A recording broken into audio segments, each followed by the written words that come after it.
Okay, so we're going to be doing a Leatherman tool overview, not a review, because I just got this. And long time no see. You've seen my hands, that is. So, this is how it comes in this box, or in a clamshell package, depending on where you buy it. It comes with a crappy suede sheath. I'm just going to throw that out there. It's really, really bad. No, it's alright. It's just not something I would ever use for this tool specifically. I might use it for other purposes. No, we'll see.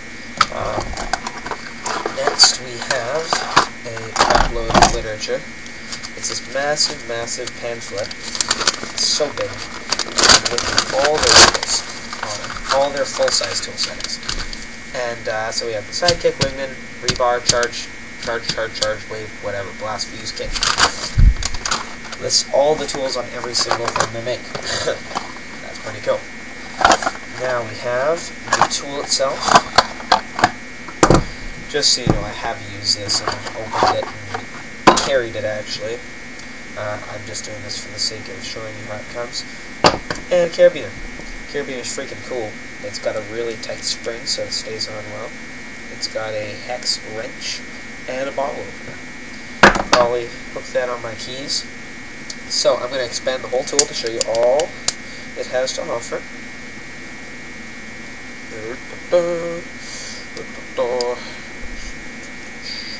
Now, there's one similar model called the Wingman, which my dad got at the same time that I got this, so we can do a comparison video very soon on both those tools, so you can that can help decide which tool you want to get. I'm missing one tool here. Which one? Oh yeah, the lanyard loop. There's the lanyard loop.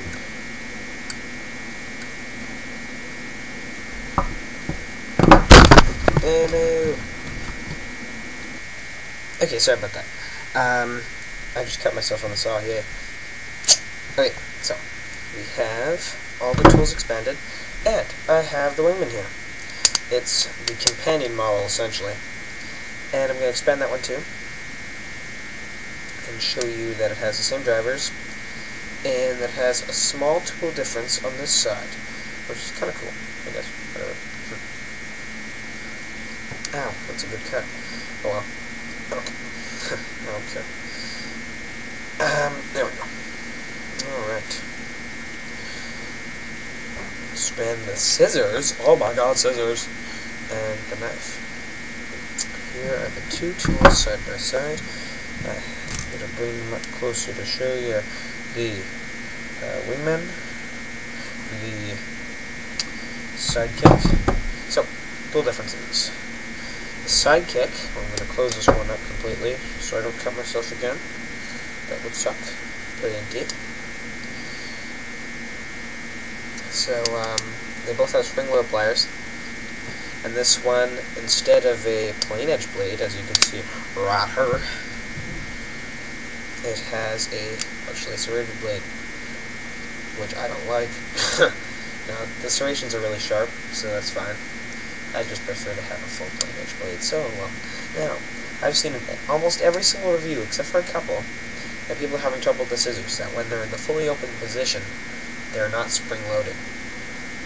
Well, you're not very smart. Click. They are spring-loaded.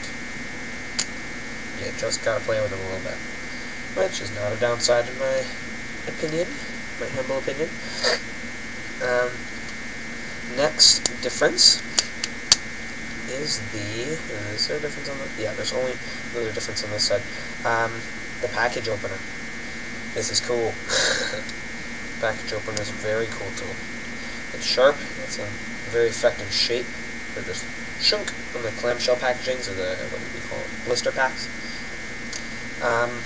And you can get both of these in blister packs, so it's kind of ironic that it has a blister pack opener. Oh yeah, that one doesn't come with the leather sheath and the fantastical carabiner. They both have pocket clips. I'm just going to demonstrate that on the Wingman, which is nice. And I'm going to go over the tools on my model. Just a quick note, this one does have a lanyard loop. I'll never use it, ever. Just throwing that out there. I like lanyards only on fixed blades. So, F that. So we're first going to start out by going over the pliers, which are spring-loaded, which is fancy. It's fancy because it's the first model that, first full-size model that Leatherman has ever produced that has spring-loaded pliers, which has been around for ages. I have no idea why it took that long. But at least they corrected their mistake and brought some into the lineup. I'm looking for a piece of wire to cut with the wire cutters. BRB. Okay, sorry about that. So, here's our wire. It's a thicker wire. It's not just this thin copper and then black sheath, rubber sheath, whatever the hell you want to call it. So the wire cutters, there's one. This is probably the only gripe I have with this tool right now. And it's that this tool, the wire cutters, they're not exactly sharpened. They're just ground. And so if they were sharpened, I know you'd have to resharpen them, and that'd be a big disadvantage. But they don't cut wire as much, they just crush it and separate it.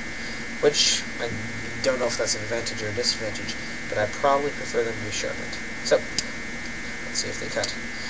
They almost made it through, see, it's a hanging. It might be user error, because I don't work with electronics a lot. Let's try another one. Click. No, see, they don't. This is thick wire, obviously. But hey, look, I stripped it a little bit too. Hey, speaking of wire stripping, let's go over the wire stripper, which is not on the pliers. It is on the which tool is it? Oh yeah, it's on the can opener, which is kind of surprising. Oh, I'm opening can. Oh my God, a wire. Let's strip it. But let's close all these tools. Open up our can opener wire cutter thingy. And close. Yeah, so there's the can opener, same one as the wave pretty much. A little bit of a different design. Let's get this into focus. There we go. See that little V right there? It's chisel ground, as you can kind of see, not really shoot the camera. There we go. And no focus for the win. Yeah, it's an alright wire stripper, I guess. I don't know how to use it. Bam. Yeah, I don't know how to use it because I don't work with electronics at all. So let's go over the blade now. There's the Sidekick blade. There's the Wingman blade. Exact same blade, just this one's whatchamadicket. Partially serrated. Here's the paper cut test. First, we're going to start with trying the paper cut test on the serrations. So the serrations are very, very coarse. Probably good on synthetics, but not good on anything else. Ooh, they cut well. That's fancy. Good. Cool. The partially serrated cuts well. So, mine, the point edge. Let's see how that cuts. Let's get an interview. Wow. That's freaking beautiful. Just push cutting. Cuts. Shreds it. Bad camera angle. Sue me. So let's go to tools again. Some more tools. Yeah, I'm not done with blade. It's hollow ground. It's ground well. It's kind of like a reverse tantrum blade style. I don't know how to call it. It's got a thumb slit, we'll call it. That's our deployment. It's got a frame-ish lock. It looks like a liner lock, but it's attached to the frame, which makes it a frame lock. It's got a ridiculously high bevel, which makes it razor sharp, which is a big plus. It actually came sharper than most factory guns, I see. There's our devilish saw, which I cut myself on. Oops, sorry, I think I was talking about the saw. Yes, there's a saw that locks as well, with the same kind of frame lockish thing. And let's go over the tools, the drivers. So the drivers are a flathead and a big broad flathead, by the way. It's pretty broad. And a 2D Phillips. 2D Phillips also has a wire bender. I don't have any bendable wire, we'll say, on me, so that will not work. But I forgot that this has some exposed regular wire right there, so we're gonna just cut that to show you that it will cut regular wire better than that thick nasty stuff. Clip, and we're done. Okay, I don't even know if that was in frame. I don't care. Yeah, so there's our drivers: 2D Phillips wire bender, The Phillips works well on bigger screws, bigger Phillips screws, so you need a bit bigger Phillips screws. But the flathead is pretty much useless, and I'm just going to throw that out there.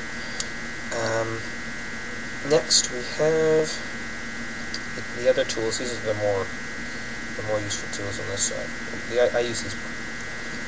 So I went over the can opener.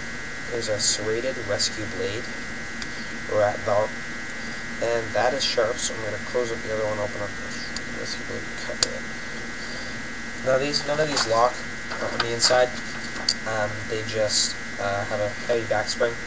But when the tool's closed, I'll demonstrate later, they can't close on your fingers, so don't worry. Ooh, that's sharp. Yeah, that's good. Beautiful. Yeah, so that's sharp. I'm happy about that. Very happy about that. So, this is good. I've noticed that the rescue blade, I don't know, yeah, there we go. That little hook sticks out of the rescue blade, meaning that if you were to need the rescue blade to rescue someone, you could get it right away. Not really, but you get it quicker. Which I guess is a kind of a neat thing that they put in there. I would probably never rescue anyone with this, but if you needed to, I guess that's something to take into consideration, I guess. Then you have a ruler in centimeters and inches. Well, it's only an inch long, so whatever. Centimeters and millimeters. File, which is fairly coarse, but it's a good file I've found. I've used it to take the corrosion off some contacts. And a smaller flathead, which is the only flathead I'll ever use in this tool because the other one's broad as shit. Yeah, so I'm going to demonstrate that feature where they cannot close on your fingers. Let's use the blade just for added danger. Yeah! Okay. There we go, that's open. And close. Now, you hold a multi-tool like this, or like whatever. But you're holding this part, the big chunky part that contains all the tools. And when you hold it like this, hey look, it can't close on your fingers. The only way it could ever close on your fingers is if you're completely retarded and choked up like that. Even then, you're stupid. So we'll close that up. And yeah, that's a nice feature I find. I don't know if all multi-tools work like that. I sure hope so. This is the Wingman now, and I'm just going to go over the pocket clip. Same on both. The pocket clip is loose. They have a little bit of play, and I don't have. You can't really see my pocket there. If I lean over, nope, not happening. Yeah, so the pocket clip is a little loose. It might be because the entire construction is smooth and stainless steel and not textured, which would make sense. I guess that's the reason.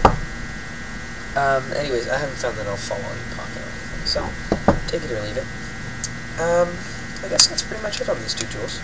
I'm pretty impressed with it. I'll have an update later on full review, hopefully, because I've carried this twice. So this is a comparison, I guess. I guess I'll call it a comparison. Comparison overview of both tools. As I said, the Wingman's my dad's, so I won't have a review on that one. The tools are almost the same. And, yeah, that's it. I guess that covers everything. See you guys later.